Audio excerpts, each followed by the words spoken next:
Welcome to 404 Lambo. Great to be here. Today we're really diving deep. We're going to tackle the architecture, the actual blueprints of two huge names in blockchain, Cardano and Solana. Yeah. And the goal here isn't just a surface skim. We want to pull out the really crucial design differences, the philosophies behind Cardano and Solana. Okay. We've been digging into Solana's own documentation, plus a bunch of materials that break down Cardano's architecture. So the idea is to give you, the listener, a shortcut, a way to get properly informed on how these things are actually built and, well, why they work the way they do. Exactly. We want to extract the most important bits about their architectures so you understand how they function and, crucially, how they differ. All right, let's do it. Let's get under the hood, starting with Cardano. What's the foundational idea there? Well, Cardano uses this layered architecture. It's quite distinct. Think of it like a building with different floors for different jobs. Okay, floors. Yeah, so the blockchain itself is split into two main layers. First up, you've got the Cardano settlement layer, the CSL. CSL, got it. This is where the basic stuff happens. ADA transactions, that's Cardano's currency, and maintaining the main ledger is sort of the bedrock. So the CSL is basically handling the money movement, the core accounting side of things. Precisely. Yeah. Then you have the second layer, the Cardano computation layer, or CCL. CCL, okay. And this is where the more complex things run. Smart contracts, dApps, they all live and execute on the CCL layer. So they deliberately separated them. Why do that? It's all about flexibility, really, and scalability. The idea is that by separating concerns, you can upgrade or modify one layer without, massively disrupting the other. It's like having specialized departments. Right, makes sense. Like keeping the accounting separate from, say, R&D. Very modular. So how do they all agree on what's what, the consensus part? Yeah. That's Ouroboros, their proof-of-stake system. Ouroboros POS. Okay, proof of stake. So it's about staked coins, not mining. Exactly. Instead of raw computing power, your chance to validate transactions and create new blocks depends on how much ADA you've staked. These validators are called stake pool operators in the Cardano world. And they get chosen based on their stake. That's the core idea, yeah. And the really key thing about Ouroboros is that it's designed to be provably secure. They put a lot of emphasis on the mathematical proofs behind it. Plus, it's way more energy efficient than, the old proof-of-work systems. That energy aspect is definitely a big plus these days. Okay, so consensus is Ouroboros POS. What about running those smart contracts on the CCL layer you mentioned? Right, so for smart contracts, Cardano uses something called the extended UTXO model. EUTXO. EDTXO. Extended UTXO. It sounds different from Ethereum's model. It is quite different, yeah. Think about Bitcoin's UTXO model first. It's like having individual sealed envelopes, each with a specific amount of cash. Unspent transaction outputs, right? Exactly. Now, Ethereum's model is more like a bank account with a balance that changes. Cardano's UTXO takes the Bitcoin envelope idea, but extends it. Extends how? Well, these EUTXOs, these envelopes, can carry not just the ADA amount, but also extra data. And even logic, like instructions about how the funds can be spent. Ah, so the programmability is kind of attached to the money itself? Sort of, yeah. It allows for really expressive smart contracts, but critically, it maintains determinism. Determinism meaning predictable outcomes. Exactly. The result of a smart contract interaction is always predictable, regardless of when or where it's processed. That's super important for reliability and for making sure things work as expected, especially when you're dealing with value. It helps with scalability, too. Okay, so EUTXO gives you predictability and programmability. And how do developers actually build these contracts? They use a platform called Plutus. The interesting part is the language choice. For the off-chain code, the logic you write on your computer, they use Haskell. Haskell. That's known for being quite academic. Rigorous. Very rigorous, yeah. It's a functional programming language known for its strong mathematical foundations. This code then gets compiled down into Plutus core for the actual on-chain execution. That choice of Haskell definitely seems to fit with that provably secure theme you mentioned with Ouroboros. Absolutely. It all ties into their big emphasis on formal verification. Formal verification, what does that entail? It means using mathematical methods, actual proofs, to demonstrate that the code is correct and secure. Think of it like the level of checking you do for flight control software or medical devices. Yeah. They're really trying to minimize bugs and vulnerabilities from the ground up. Wow, okay. That's a serious commitment to security. Anything else that stands out in Cardano's design? Definitely their on-chain governance. ADA holders themselves can vote on proposals for protocol upgrades, changes, and even how the system's treasury funds are spent. So the community has a direct say in the platform's future. That's the idea. It pushes towards more decentralization in decision-making. So if we zoom out a bit, what are the really core innovations and the big picture goals for Cardano? Well, that two-layer architecture we talked about, CSL and CCL and Ouroboros, those are the big technical pieces aimed at tackling scalability. But just as important is their whole approach. It's very research-driven. Right, you mentioned peer-reviewed research. Yeah, exactly. Almost everything they build comes out of academic papers first. And their whole development is mapped out in these eras you might have heard of them. Byron, Shelley, Gauguin, Basho, and Voltaire. Each one focuses on different aspects like decentralization, smart contracts, scaling, and finally governance. So it's a very methodical, staged rollout. Very much so. The overall aim is to address what they see as the big blockchain challenges. Scalability, interoperability, getting blockchains to talk to each other, and crucially, long-term sustainability. Right. Before we move to Solana, can we just circle back to that EUTXO model? How does it actually structure the data on the chain compared to, say, Ethereum? Sure. So Ethereum basically maintains this massive, constantly updated world state, like a snapshot of all account balances and contract data at any given moment. Right. Cardano, like Bitcoin, uses UTXOs. But as we said, they're extended. So a Cardano UTXO isn't just an amount of ADA.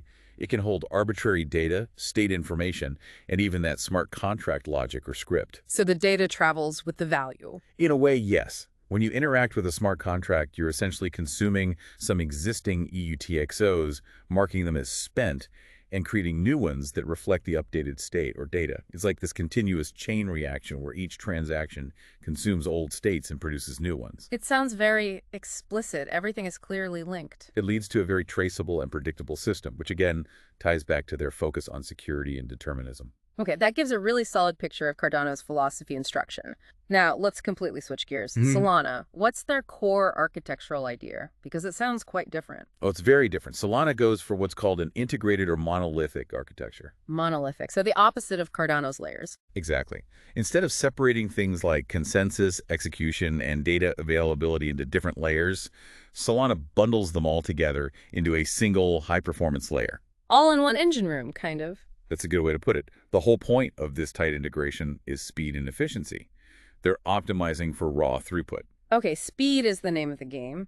How do they achieve consensus in this integrated system then, if everything's happening at once? They use a really interesting combination. It starts with something totally unique called proof of history, or POH. Proof of history, not proof of stake or work. It's not the core consensus mechanism itself, but it's a critical component that works with their consensus. Think of POH as like a super fast, cryptographically secure clock or time-stamping service for the whole network. A global clock. How does that work? It continuously generates a verifiable sequence of hashes, creating a reliable, trustless record of when events happened, in what order. The genius of POH is that it allows nodes to trust the sequence of messages they receive without constantly needing to check back with the whole network. It dramatically cuts down communication overhead. Ah, so it pre-orders things, making agreement faster. Precisely. It provides this trusted timeline. And then, layered on top of POH, they use a consensus algorithm called Tower BFT. Tower BFT. What's the BFT stand for? Byzantine fault tolerant. It's a type of consensus algorithm designed to handle potentially faulty or malicious nodes. Tower BFT leverages that POH timeline to reach agreement on transactions incredibly quickly. And how does the tower part work? It involves this concept of increasing lockout times. When a validator votes on a specific version of the chain, they essentially commit to it for a period. If they keep voting for the same chain, that commitment period or lockout gets exponentially longer. So it makes it really costly to change your mind or try to support conflicting chains. Exactly. It strongly incentivizes everyone to stick with the majority fork and reach consensus rapidly. It's a clever mechanism to enforce agreement in a high-speed environment. Okay. POH for ordering, Tower BFT for agreement. Now in this super fast system, how do they actually run the smart contracts? That's where C-level comes in. C-level is Solana's parallel smart contract runtime. Parallel runtime, meaning it can run multiple contracts at the same time. Yes, exactly. As long as the transactions aren't trying to modify the exact same piece of data simultaneously, C-level can process them in parallel. Imagine multiple checkout lanes versus just one. That sounds like a huge performance booster. It's absolutely fundamental to Solana's high throughput. It allows the network to handle a vast number of operations concurrently without getting bottlenecked. And what languages do developers use for these Solana smart contracts? Is it Haskell again? No, typically it's Rust or C. These languages are known for performance and memory safety.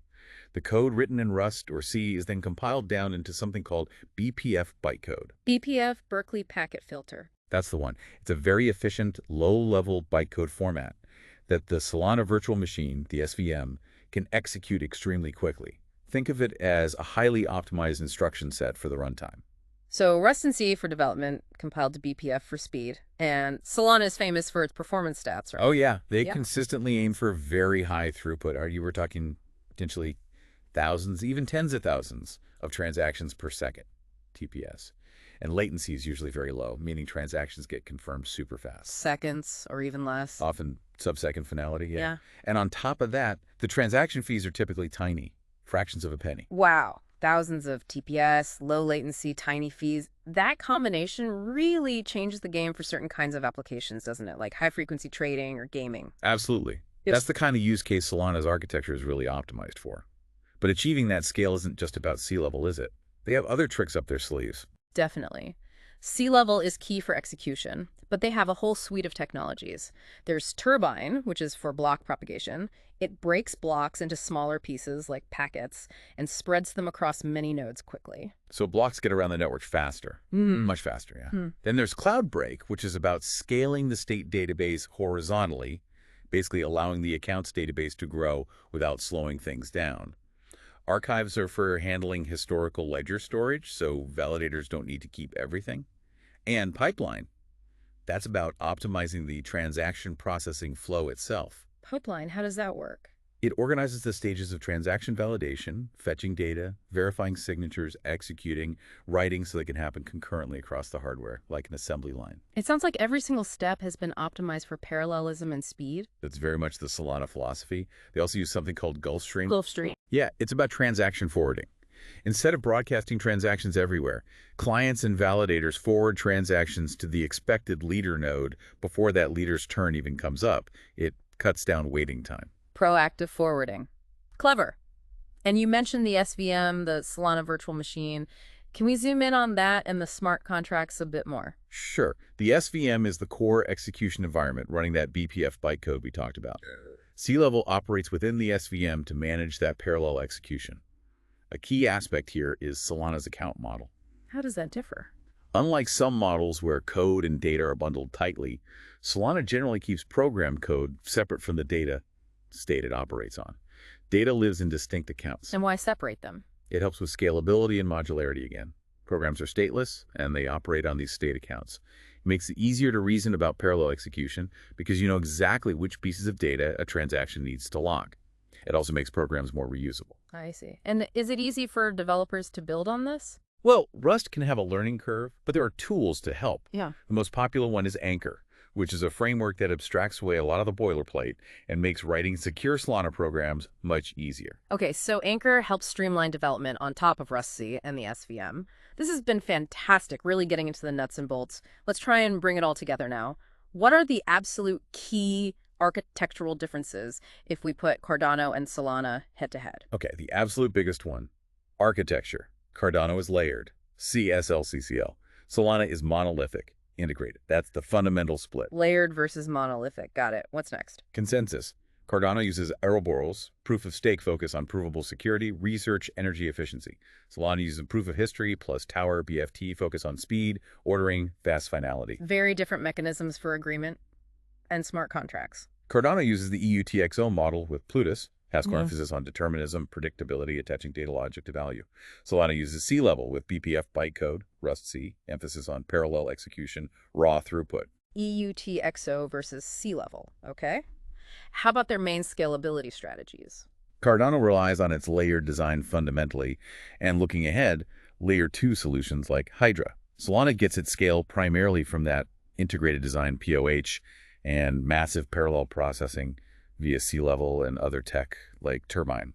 So different paths to handling more transactions and the developer experience. Languages. Haskell is the main language for Cardano smart contracts via Plutus. For Solana, it's primarily Rust and C, often using the Anchor framework. And the outcome in terms of performance, speed, and fees. Generally, Cardano offers, let's say, moderate transaction speeds with typically low fees. Solana targets and often achieves extremely high speeds, thousands of TPS, with exceptionally low fees. So speed and cost are major differentiators in practice. Absolutely, but it's crucial to remember these aren't just random choices. Each platform's architecture reflects its core priorities. Cardano is playing the long game, focusing on peer-reviewed research, formal methods, security, and deliberate layered development. Right, security and methodical approach. Whereas Solana is laser-focused on maximizing performance. Now, highest possible throughput, lowest possible latency, enabling applications that just wouldn't work on slower chains. Speed and integration for Solana, it really clarifies the trade-offs. Exactly. Different philosophies, different blueprints, different strengths. Each is tailored for specific goals and potentially different kinds of killer apps. This has been incredibly insightful. We've gone pretty deep into the weeds of Cardano and Solana's architecture. I certainly have. Hopefully, you listening now have a much sharper understanding of what makes these two major platforms tick right down to their foundations. Definitely. So here's a final thought for you to chew on. Thinking about these very different architectural paths, the layered formal approach versus the integrated high-speed approach. How might these fundamental design choices shape the types of dApps and use cases that really take root and thrive on Cardano versus Solana in the long run? What are the inherent trade-offs we talked about, and how could future innovations, maybe things we haven't even seen yet, impact these choices? Something to ponder. A fascinating question indeed. Lots to watch in this space. Thanks for taking this deep dive with us today on 404 Lambo.